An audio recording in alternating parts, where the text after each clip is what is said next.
성도님들 오늘이 무슨 주일일까요? 네, 어린이 주일이라고 하시는 분들도 있고 어린이 꽃주일이라고 하시는 분도 있으시네요. 보통은 어린이 주일이라고 이야기를 합니다. 그런데 저희 제작교회는 어린이 주일이라고 하지 않고 어린이 꽃주일이라고 하더라고요. 그 이유가 뭘까 곰곰이 생각해 봤는데, 우리 아이들이 이 꽃과 같이 참 귀하고 소중한 존재다. 이런 의미 때문에 어린이 꽃주일이라고 정하신 것 같습니다. 그런 의미로 참 우리 아이들은 너무나 귀하고 소중한 이 꽃과 같은 존재다. 이렇게 생각이 듭니다. 저희 성도님들 중에 이 중에서 우리 아이 한 명 있는데 뒤에 있지만 보진 마세요. 쑥스러우니까. 저만 보겠습니다. 네, 우리 유리 제 입장에서는 잘 보이지 않지만 축복합니다. 네. 그런데 성도님들, 제가 어린이 꽃주일을 준비하면서 이런 생각이 들더라고요. 우리 아이들이 참 귀하고 꽃과 같은 아름다운 존재인데 아이들만 그럴까? 어린이들만 그런 귀한 존재일까? 그런데 저는 그런 생각이 들었습니다. 우리 모두가 그런 꽃과 같은 존재구나, 이런 생각이 들었습니다. 그런 의미로 우리 앞뒤 양옆에 있는 분들에게 다시 한번 인사해 보겠습니다.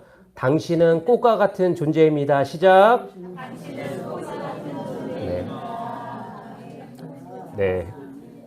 네, 감사합니다. 한결 편해지셨죠?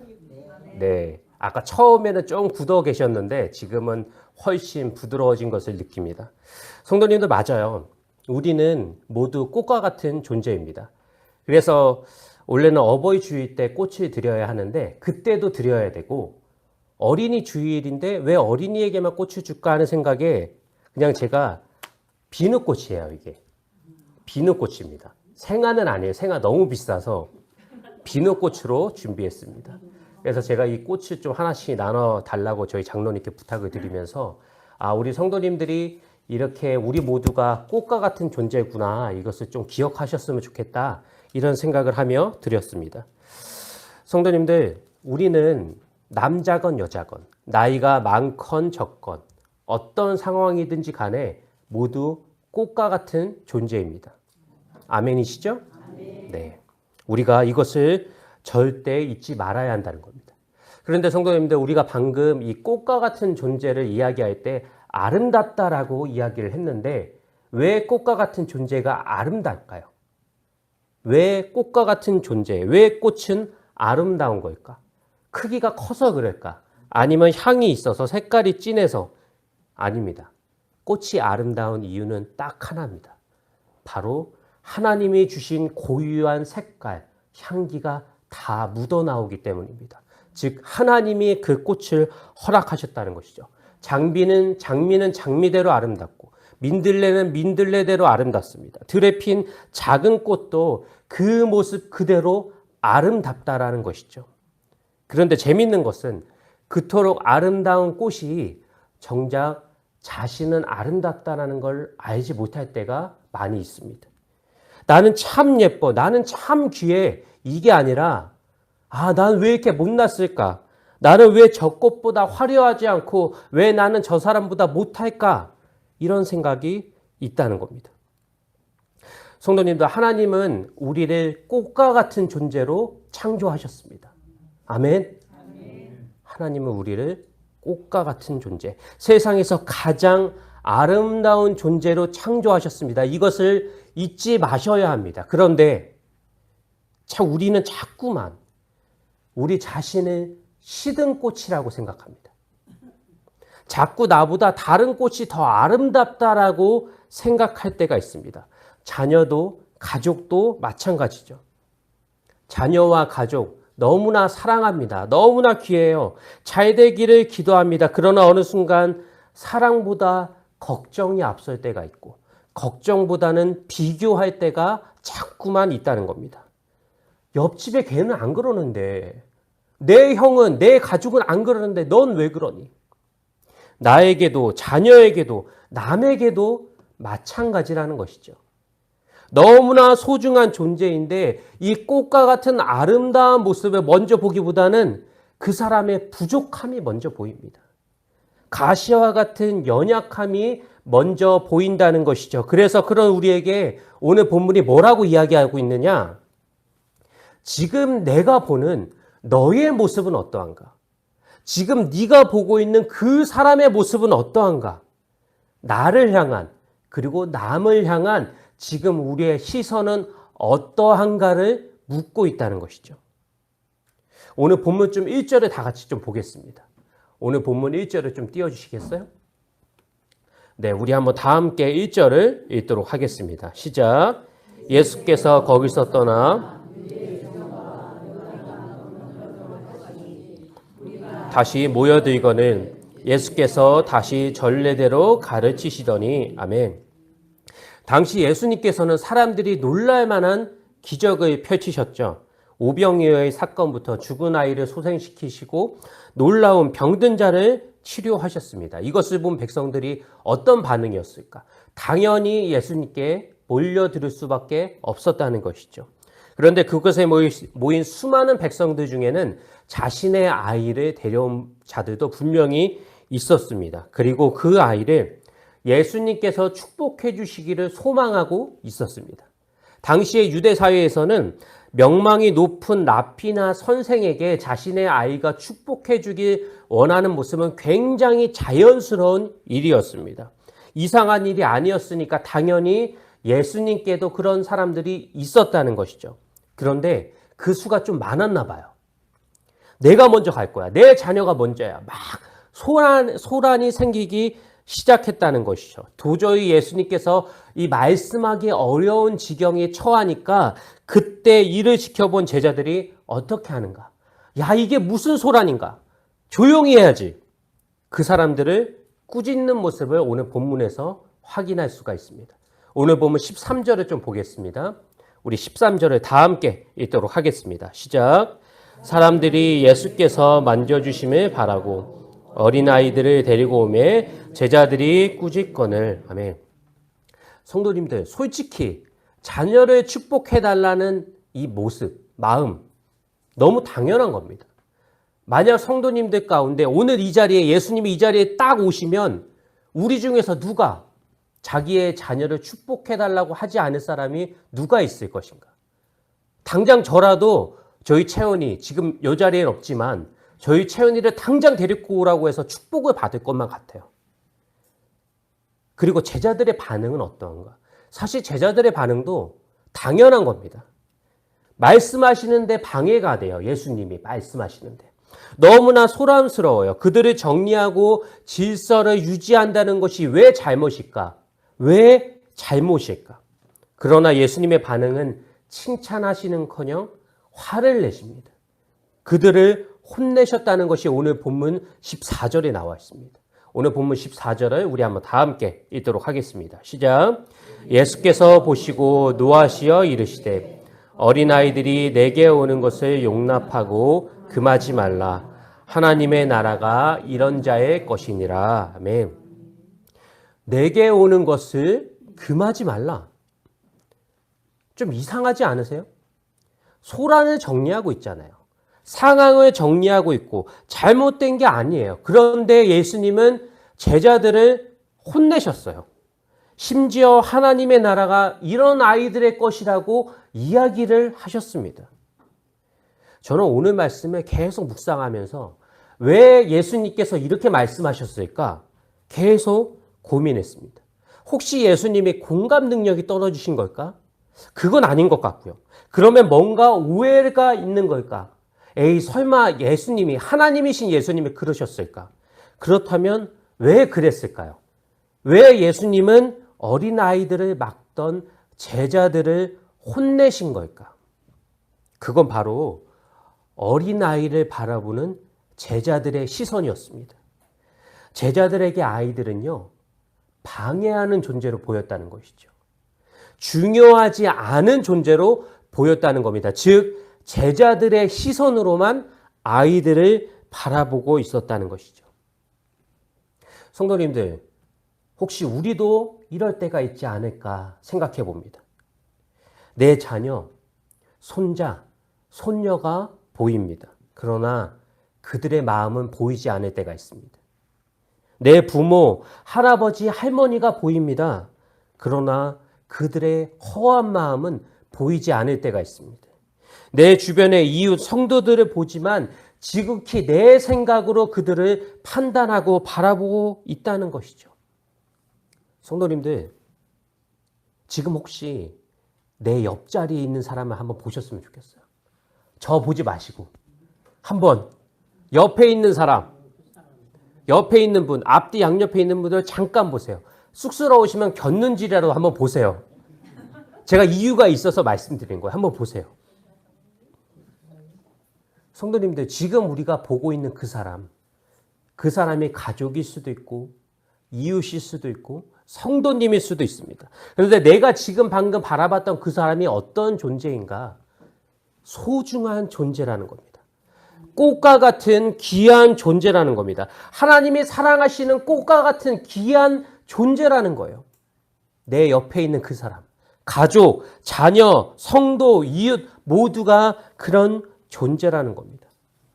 그러나 혹시 이런 그들을 내 생각으로 볼 때가 있지 않을까? 내 기준으로만 보고 있지 않을까? 꽃과 같은 아름다운 그 사람의 모습보다는 못난 점, 부족한 점, 연약한 점을 먼저 이야기하고 있을 때가 있지 않을까요? 어쩌면 우리는 그 사람을 사랑한다고 이야기하면서 상처 주고 있을지도 모릅니다. 소중히 여기면서도 아프게 할 때가 있을지도 모른다는 것이죠.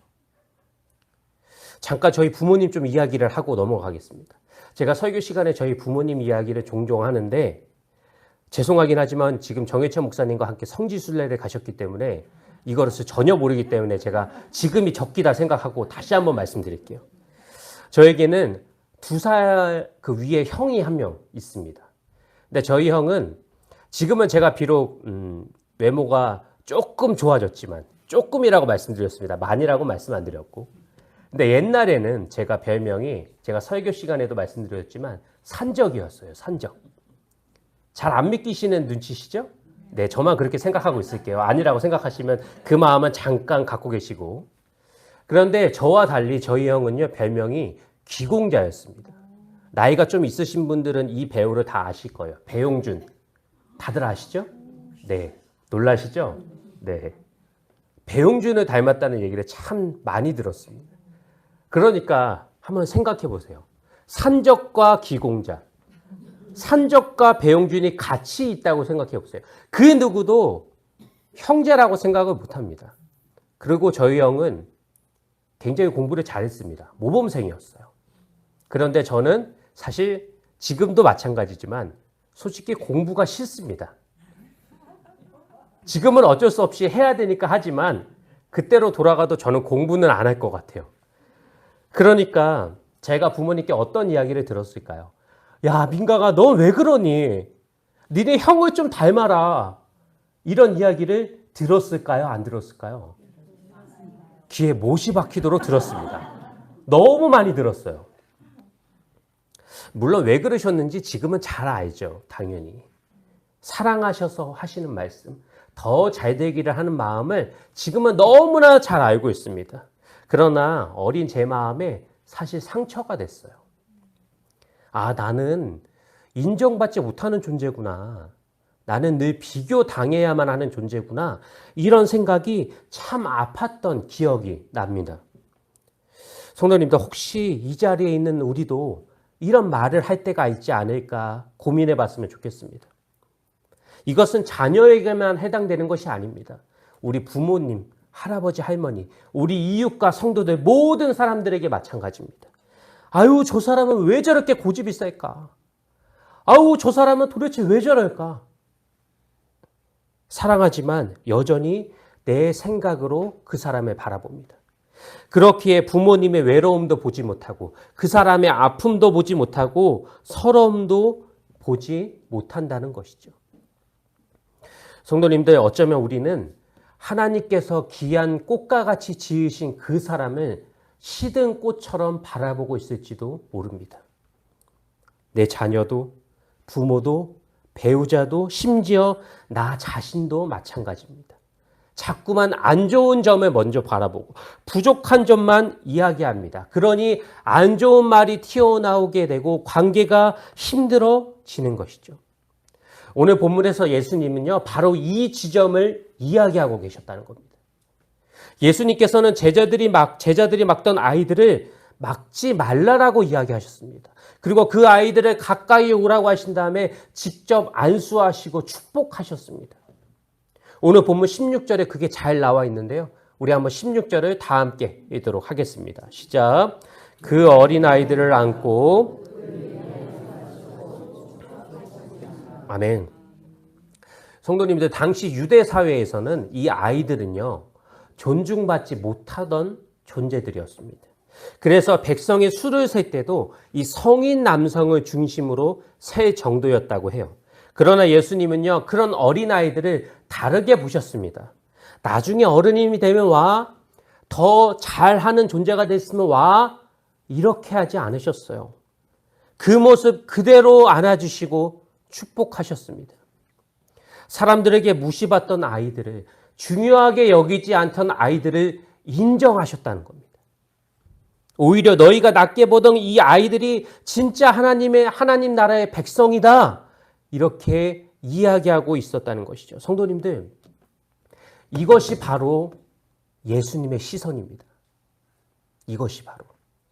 사람들은요, 아이들을 막아야 할 존재로 바라봤지만 예수님은 가까이 해야 할 존재로 바라봤습니다. 사람들은 아이들이 방해받는 존재로 생각했지만 예수님은 축복해야 할 존재로 바라봤습니다. 사람들은 아이들의 부족한 점을 먼저 바라봤지만 예수님은 하나님 나라의 백성으로 그렇게 여기셨습니다. 예수님의 시선은요, 지금 아이들의 부족함에 머물러 있지 않았습니다. 바로 그들의 진짜 가치를 보고 있었다는 것이죠. 너는 지금도 충분히 귀한 존재야. 나중이 아닌 지금도 소중한 존재야. 이것을 말씀하고 계셨다는 겁니다. 성도님들, 주님을 만나면 우리의 시선은 반드시 변화될 수밖에 없습니다. 다시 말씀드릴게요. 주님을 만나면 우리의 시선은 반드시 변화될 수밖에 없습니다. 이건 진리입니다. 현실은 여전히 그대로일 수 있습니다. 그러나 좌절하지 않을 수 있습니다. 문제가 사라지지 않습니다. 그러나 평안할 수가 있습니다. 상처가 아직 남아있지만 그것이 내 가치를, 내 존재를 흔들 수가 없다는 것이죠. 바로 이것이 예수님 하나님을 만난 자가 누리는 은혜입니다. 하나님 나라 백성이 누리는 축복입니다. 우리의 시선이 세상의 시선으로부터 완전히 달라진다는 것을 의미한다는 것이죠. 그러나 성도님들, 우리는 안타깝게도 자꾸만 이 축복을 잊어버리며 살아갑니다. 세상의 시선으로 자꾸만 돌아갑니다. 왜 그럴까요? 구약 성경의 사무엘상 8장을 보시면 이스라엘 백성들이 선지자 사무엘에게 찾아와서 이렇게 이야기합니다. 우리도 다른 나라처럼 왕을 세워주세요. 겉으로 보면 이상한 요구는 아닙니다. 왕이 있으면 나라가 안정적일 것 같고 군대도 조직될 것 같고 전쟁도 잘할 것 같습니다. 다른 나라와 비교해서 초라하게 느껴지지 않을 것 같은데, 그러나 하나님은 그들의 요구를 기뻐하지 않으셨습니다. 왜요? 바로 왕이신 하나님을 인정하지 않았기 때문입니다. 눈에 보이지 않는 하나님보다 눈에 보이는 세상의 왕을 더 소망했다는 것이죠. 그리고 그때부터 그들의 왕은 하나님이 아니었습니다. 진정한 하나님 나라의 백성의 축복을 누리지 못하고 있었다는 것이죠. 사무엘상 8장 7절에 이렇게 나와 있습니다. 우리 한번 다 함께 읽도록 하겠습니다. 시작. 여호와께서 사무엘에게 이르시되 백성이 내게 한 말을 다 들으라. 이는 그들이 너를 버림이 아니요 나를 버려 자기들의 왕이 되지 못하게 함이니라. 아멘. 성도님들, 참 무서운 말씀 아닌가요? 하나님이 이스라엘 백성들의 왕이 아니다. 하나님이 나의 왕이 아니시다. 성도님들, 이스라엘의 진짜 문제는요, 왕을 구한 것이 아닙니다. 진짜 왕이신 하나님을 밀어낸 것이었어요. 다른 나라가 더 커 보이자 이스라엘 백성들, 하나님의 백성이라는 정체성이 흔들리기 시작했고, 다른 나라와 비교하기 시작하니까 하나님이 더 작게 보였다는 겁니다. 우리도 마찬가지입니다. 비교가 왕이 되면 다른 사람이 꽃처럼 보이지가 않습니다. 걱정이 왕이 되면 다른 방법들이 눈이 갑니다. 상처가 왕이 되면 내 감정이 먼저 드러나게 됩니다. 그러니 자꾸만 부족한 점이 보이고 안 좋은 말이 나오고 닥달하고 비교하기 시작한다는 겁니다. 가정의 불화가, 우리 공동체의 갈등이 바로 이런 것들에서 시작된다는 것이죠. 성도님들, 예수님께서 어린아이를 안으시며 하나님의 나라가 이런 자의 것이다 라고 말씀하신 이유가 바로 여기에 있다는 겁니다. 어린아이가 어떤 존재인가? 계산하지가 않아요. 다른 이와 비교하지 않습니다. 그저 가고 싶으면 가고, 안기고 싶으면 안기고, 필요하면 손을 내미는 것이 이 어린아이, 어린 아기들의 모습이라는 것이죠. 우리 채원이도 마찬가지입니다. 제가 종종 채원이 이야기를 하는데 한 번 더 할게요. 제가 요즘에 여러 일로 참 바쁘다고 전에 말씀해 드린 적이 있는데, 그러나 우리 채원이에게는 그게 상관이 있을까요? 없을까요? 전혀 상관이 없습니다.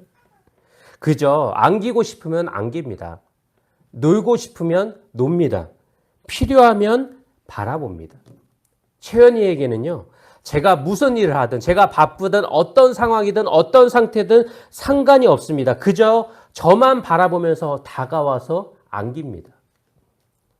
하나님 나라는요, 바로 이런 모습이에요.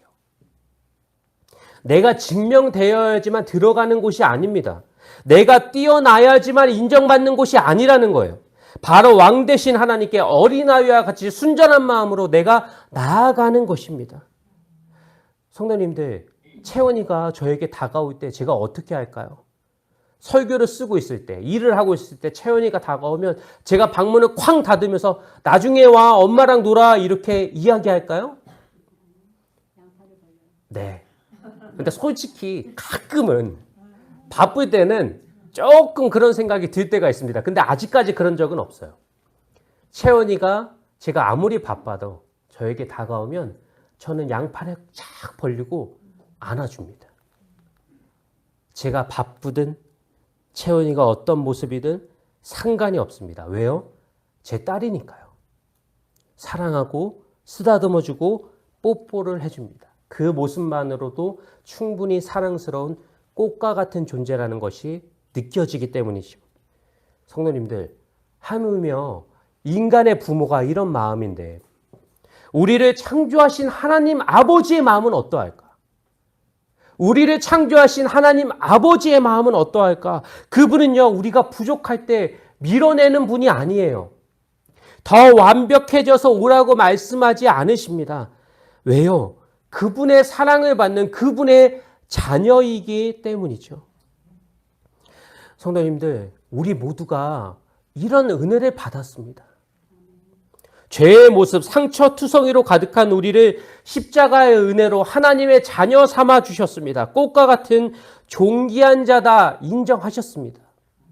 이런 은혜를 받은 우리가 어떻게 다른 사람을 비교할 수가 있을까요?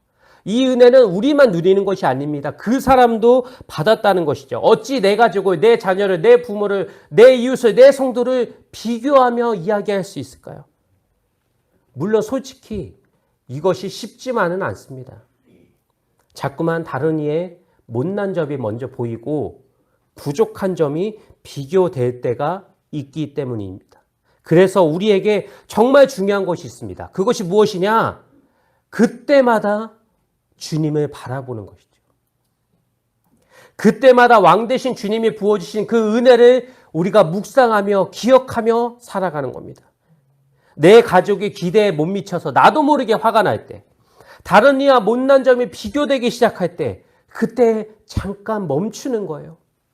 그리고 그 하나님을 의지해서 이렇게 기도하는 겁니다. 주님, 제 마음이 또 흔들려요.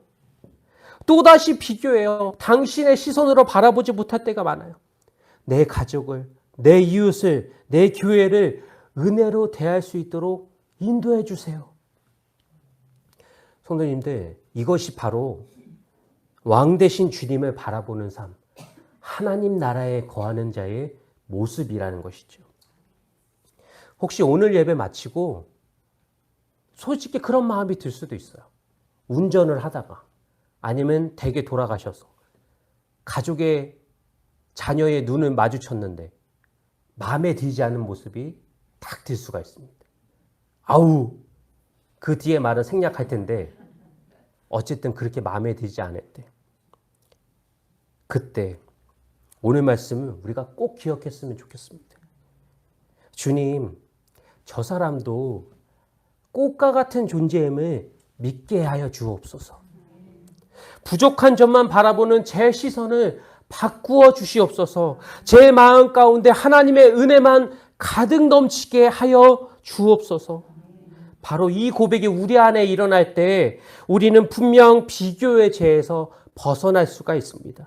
갈등의 늪에서 벗어날 수가 있습니다. 우리의 가정, 교회, 공동체 가운데 반드시 하나님께서 그 관계의 회복을 부어주신다는 것이죠.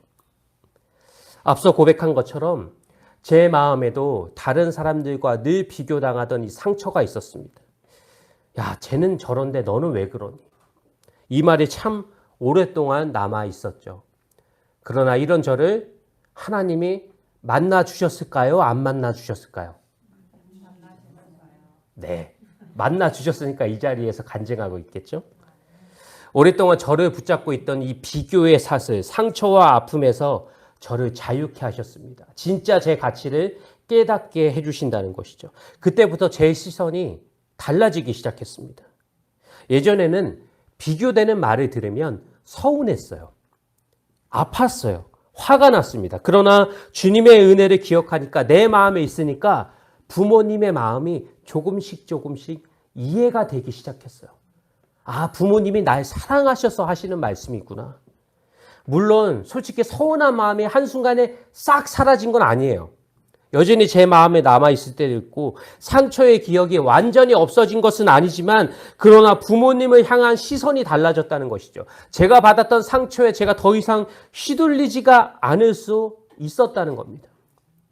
성도님들, 은혜는 현실을 놀랍게 변화시키는 것만이 아닙니다. 은혜는 내 마음의 왕을 바꾸어 줍니다. 다시 말씀드릴게요. 은혜는 내 마음의 왕이 누구인지를 정확하게 기억하게 해줍니다. 비교가 왕이었던 우리의 마음에 주님, 하나님을 왕으로 모실 수가 있다는 것이죠. 상처가 왕이던 마음에 주님을 가장 먼저 바라볼 수가 있다는 것이죠. 서운함이 왕이었던 내 마음에 긍휼함과 사랑이 먼저 들어올 수가 있다는 것이죠. 바로 이 주님의 은혜, 하나님의 은혜, 우리의 마음을 시선을 변화시켜 주신다는 겁니다. 저는 오늘 말씀 준비하면서 이 찬양이 계속 제 마음을 맴돌았습니다. 우리도 너무나 잘 아는 찬양이죠. 아, 하나님의 은혜로. 어떤 찬양인가요? 아, 하나님의 은혜로 있을 데 없는 자 왜 구속하여 주는지 난 알 수 없도다.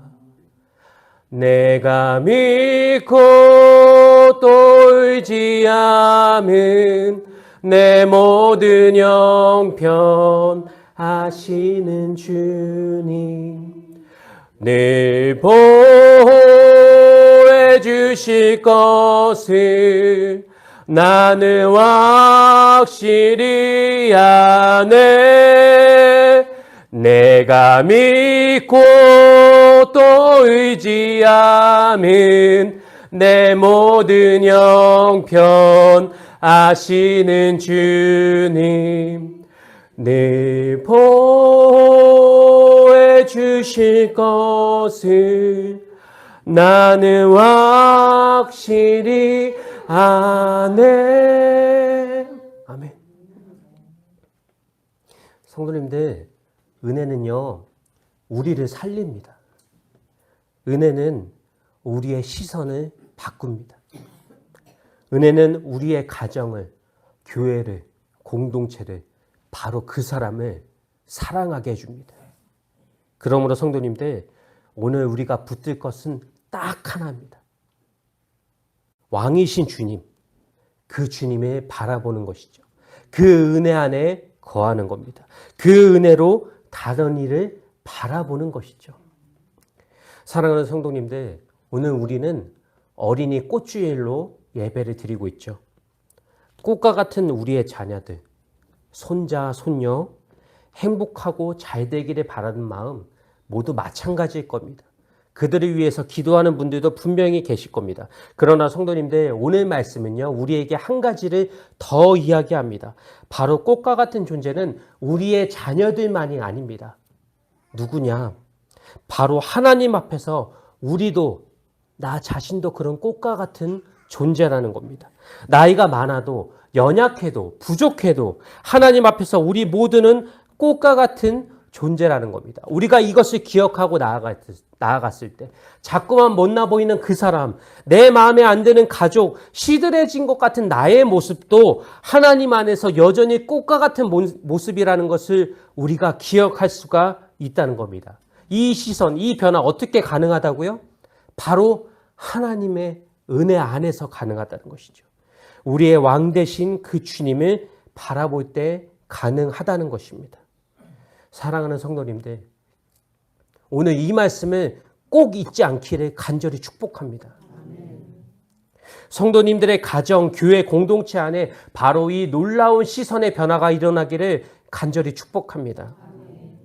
왕 되신 주님, 그분의 은혜를 의지해서 우리의 진짜 삶의 가치를 발견하고 내 옆에 있는 그 사람의 진짜 삶의 가치를 발견하는, 그래서 우리가 머무는 모든 곳이, 가족과 공동체와 교회와 모든 이웃이 바로 회복하고 관계가 놀랍게 변화되는 그런 놀라운 하나님의 축복을 경험하시는 우리 제작교회 모든 성도님들 되시기를 주님의 이름으로 간절히 축복합니다.